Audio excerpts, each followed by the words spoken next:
Ini giliran saya sekarang. Saya ini kalau menasihati banyak-banyak kayak bimbing disertasinya Refli juga saya jadinya. Pertama, kewenangan mahkamah itu masih belum memasukkan PMK 7 2025 Pak Refli ya. Nanti kalau nggak ada nih bisa saya kasih Pak Refli kalau mau ini. Tapi ada yang soft filenya di websitenya Mahkamah Konstitusi. Ini satu-satunya ini. Bapaknya kalau yang gratis mau cepat-cepat aja ini. Nah nanti bisa dilihat di websitenya Mahkamah Konstitusi untuk menambahkan paling tidak ada beberapa hal yang berbeda sih Pak Refli, model penyusunan permohonan di bawah PMK nomor 7 tahun 2025 dibandingkan yang sebelumnya. Nah itu pertama di kewenangan, di kedudukan hukum, ini yang perlu ada perombakan yang agak serius, karena belum dijelaskan siapa pemohon ini, ketiga-tiganya. Jadi harusnya dijelaskan Pak Roy Suryo itu siapa, Ibu Tifa siapa, dan segala macam. Lalu apa sih problem konstitusional yang dihadapinya berkaitan dengan norma ini? Dan itu belum jelas. Jadi, dan itu harus disertakan bukti. Jadi kalau diceritakan orang ini begini, begini, dan segala macamnya, tidak ada buktinya, nah kan tidak kuat. Kan kami tidak bisa membenarkan sesuatu yang tidak dibuktikan. Oleh karena itu, jelaskan. Kalau tadi dikatakan orang ini disangkakan dengan menggunakan pasal ini, itu penetapan sebagai tersangkanya dijadikan sebagai bukti untuk masing-masing pemohon ini.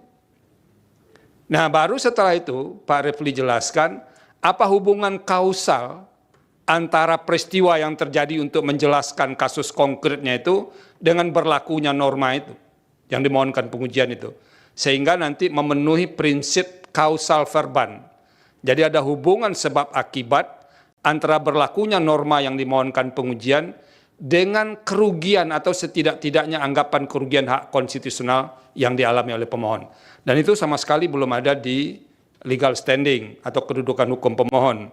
Jadi baru hanya sebatas menyebutkan pasal-pasal, lalu tidak ada elaborasi apa kaitannya pasal ini dengan ketiga pemohon ini untuk membuktikan kausal verbannya. Tadi lisan dijelaskan Pak Refli, jadi kalau lisan kan tidak bisa kita nilai ini Pak Refli, jadi harus dicantumkan di sini. Dan itu yang harus ditambahkan. Nanti kan Pak Salman juga nanti akan banyak mengerjakannya ini. Yang ketiga, pokok permohonan atau alasan-alasan permohonan. Ada, kalau dari catatan saya itu ada beberapa norma yang diuji. Nah, yang harus ditambahkan, kalau mau ditambahkan, ini cuma penasehatan, boleh diikuti, boleh tidak. Pertama dulu menjelaskan mengapa masih menggunakan KUHP lama itu. Nah, karena begini Pak Refli, di KUHP baru, KUHP nasional ini, kan ada di sini disebut di pasal 618, nanti bisa dilihat. Pada saat undang-undang ini mulai berlaku, tindak pidana yang sedang dalam proses peradilan menggunakan ketentuan undang-undang ini, kecuali undang-undang yang mengatur tindak pidana tersebut lebih menguntungkan bagi tersangka atau terdakwa. Nah itu tolong jelaskan kenapa masih menggunakan norma ini. Satu. Yang kedua, pasal 310 itu kan sudah pernah diberikan, dinilai konstitusionalitasnya oleh Mahkamah Konstitusi. Nah nanti tolong dicari putusan-putusan Mahkamah Konstitusi yang berkaitan dengan norma yang ada dalam Kitab Undang-Undang Hukum Pidana yang pernah diputus oleh Mahkamah Konstitusi. Apa masih bisa diteruskan menggunakan pasal ini atau tidak? Atau jangan-jangan ini bukan soal norma, kalau yang menyangkut pasal yang ada dalam pidana lama, ini soal praktek atau implementasi norma. Nah itu yang harus dijelaskan. Nah yang ketiga, yang belum bisa ditemukan secara clear, uraian yang lebih jelas, mengapa norma-norma yang diuji atau yang diuji konstitusionalitasnya ini bertentangan dengan pasal 28D ayat 1, pasal 28E ayat 3, dan pasal 28F. Dalam permohonan ini kami harus akui, tiga pasal konstitusi itu disebutkan, tapi belum ada uraian mengapa dia bertentangan dengan pasal dalam konstitusi itu. Jadi Pak Refli misalnya, pasal 28D, setiap orang berhak atas pengakuan, jaminan, perlindungan, dan kepastian hukum yang adil, serta perlakuan yang sama di hadapan hukum. Apakah semua komponen dalam norma pasal 28D ayat 1 ini harus digunakan, atau jangan-jangan bagian-bagian tertentu saja, dan itu yang harus dijelaskan kepada mahkamah. Sehingga kami nanti bisa menilai benar atau tidak norma atau pasal-pasal dalam KUHP dan yang lain itu bertentangan dengan Undang-Undang Dasar 1945 atau tidak. Jadi argumentasi yang dijelaskan itu yang akan kami nilai. Jadi kalau argumentasinya tidak kuat, ya nanti tidak beralasan menurut hukum. Jangan dikira tidak ada problem misalnya, tapi memang argumentasinya itu yang tidak kuat. Karena jangan memaksa mahkamah untuk mencarikan argumentasi, enggak. Pekerjaan kami adalah menilai argumentasi yang diajukan oleh pemohon, mengapa ini bertentangan dengan Undang-Undang Dasar 1945. Dan dari norma-norma itu sebetulnya hanya baru menempelkan pasal konstitusi, belum menguraikan pertentangan itu. Ini karena ini yang saya hadap ini doktor konstitusi, jadi saya challenge juga ini kuasa hukumnya untuk menjelaskan ini kenapa dia dikatakan bertentangan, Pak Refli. Nah itu tolong nanti dijelaskan karena yang beberapanya itu sudah pernah diputus oleh Mahkamah Konstitusi. Dan terakhir ini perlu disampaikan kepada pemohon, ini di petitum nomor 8 ya, itu kalau dilihat awalnya kan ada ayat 1, ada ayat 2, lalu ada ayat 3 di halaman berikutnya yang tidak ada nomor halamannya itu. Jadi dokumen elektronik kepada sistem elektronik orang lain yang tidak berhak, .3. Nah, saya ini jadi heran, 3 ini kemana sangkutannya ini, Pak Refli? Ya kan? Apakah ini salah ketik atau bagaimana? Karena tidak ada poin angka 3 itu. Karena di poin berikutnya hanya ada 1 dan 2. Berarti angka 3 ini tidak ada. Nah, itu tolong diperhatikan. Yang kedua, masih berkaitan dengan petitum ini, saya menyarankan supaya karena ada 2 norma di sini dipisah saja Pak Refli. Ada pasal 32 ayat 1, kemudian di petitum berikutnya pasal 32 ayat 2. Jadi dipisah supaya nanti bisa lebih clear, jangan terjadi kekaburan dalam penyusunan petitum ini. Nah, itu beberapa hal yang bisa kami nasihatkan kepada kuasa hukum dan prinsipal berkaitan dengan permohonan ini. Tapi intinya pertama soal legal standing itu penting. Kami mahkamah tidak akan masuk kepada pokok permohonan kalau pemohon tidak mampu menjelaskan memiliki kedudukan hukum.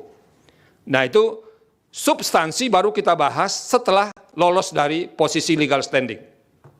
Nah, itu yang harus Nah, poin terakhir saya Pak Refli dan para kuasa hukum dan prinsipal, harus ada ketersambungan.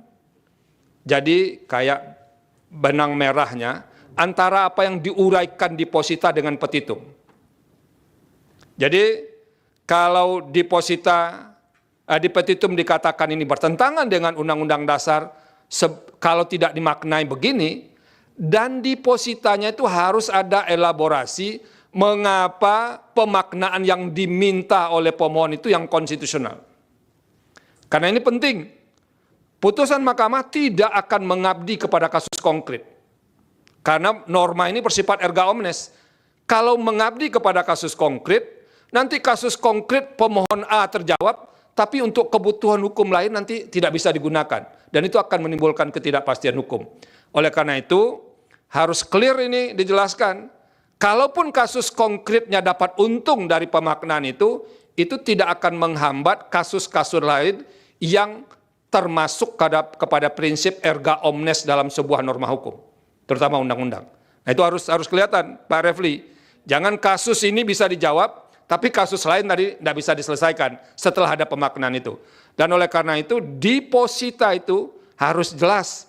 Ini dianggap bertentangan dengan Undang-Undang Dasar 45, tadi disebutkan tidak akan menghapus norma itu, lalu begini pemaknaannya, harus ada penjelasan. Mengapa pemaknaan begitu yang konstitusional? Nah itu yang perlu disampaikan, biar para kuasa hukum yang sangat terkenal dalam ruangan ini bisa bekerja lebih keras juga. Pak Refli ya, sudah lama nggak ketemu soalnya dengan beliau yang satu ini. 2 tahun ya, nggak apa-apa. Ini untung ada Pak Roy Suryo dan kawan-kawan, bisa ketemu Pak Refli lagi saya ini. Terima kasih, ada yang mau disampaikan, sepatah 2 kata, Pak Refli? Ya, terima kasih yang mulia, Dr. Ridwan Mansur, Prof. Saldistra, Dr. Adis Kadir, atas nasihatnya yang pasti sangat berguna dan membuka wawasan kami kembali. Ini mohon maaf, ini sudah lama juga tidak mengajukan judicial review, ya kan? Jadi apologinya begitu. Nanti kami sesuaikan, tapi barangkali juga memang ini peringatan juga buat penasihat hukum yang lain bahwa kita harus bekerja keras untuk meyakinkan yang mulia, terutama Prof. Saldistra. Karena sudah tahu kalau Prof. Saldistra yang memimpin ribet kita, pasti sulit ini. Enggak juga, itu memudahkan. Karena itu kami mengucapkan terima kasih. Mudah-mudahan nanti perbaikan permohonannya jauh lebih meyakinkan panel hakim Mahkamah Konstitusi. Terima kasih. Wassalamualaikum warahmatullahi wabarakatuh. Waalaikumsalam. Begini juga Pak Refli dan kawan-kawan, termasuk prinsipal, kami bertiga ini akan bertanggung jawab nanti ke RPH yang dihadiri 9 hakim. Kamilah yang pertama yang akan menjelaskan permohonan ini, baru nanti akan dinilai oleh 9 hakim. Jadi kalau pemohon tidak jelas ke kami menjelaskannya, kami menjadi lebih tidak jelas lagi menjelaskan kepada hakim lain. Nanti dibilang kabur, sudah dikaburkan saja ini barang katanya kan. Nah gitu. Oleh karena itu beberapa nasihat. Nah terima kasih. Dengan penasehatan kami pada sidang hari ini, kuasa hukum dan prinsipal punya 3 pilihan sekarang. Pertama, meneruskan permohonan ini tanpa perbaikan, boleh, fine. Cuman tinggal memberitahu kepada kami akan tetap terus. Jadi tidak ada yang relevan yang disampaikan oleh hakim tadi. Oke, tidak ada masalah. Yang kedua, kalau merasa terlalu berat dengan nasihat kami, sehingga memerlukan waktu yang lebih panjang, mungkin bisa juga ditarik permohonan ini, pilihan kedua. Pilihan ketiga, meneruskan permohonan ini tapi memperbaiki terlebih dahulu. Nah, kalau sikap hukumnya jatuh kepada pilihan ketiga, maka menurut hukum acara ada waktu maksimal 14 hari dari sekarang untuk memperbaiki. Jadi 14 hari dari sekarang, batas akhirnya itu adalah Senin 23 Februari 2026, perbaikan sudah harus diterima mahkamah paling lambat pukul 12.00 WIB, paling lambat. Jadi kalau lewat 1 menit, maka itu kami akan gunakan permohonan awal. Nah kalau permohonan awal ini digunakan, enteng sekali ini kami, ini barang kabur ini, nah, kira-kira begitu.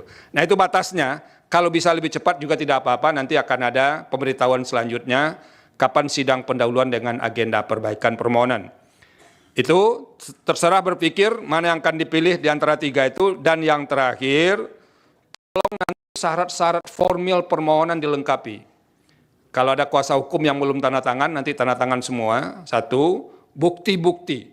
Bukti-bukti mesti memenuhi keterpenuhan syarat bukti sesuai dengan ketentuan perundang-undangan. Itu saja. Terima kasih semua atas tertibnya persidangan ini.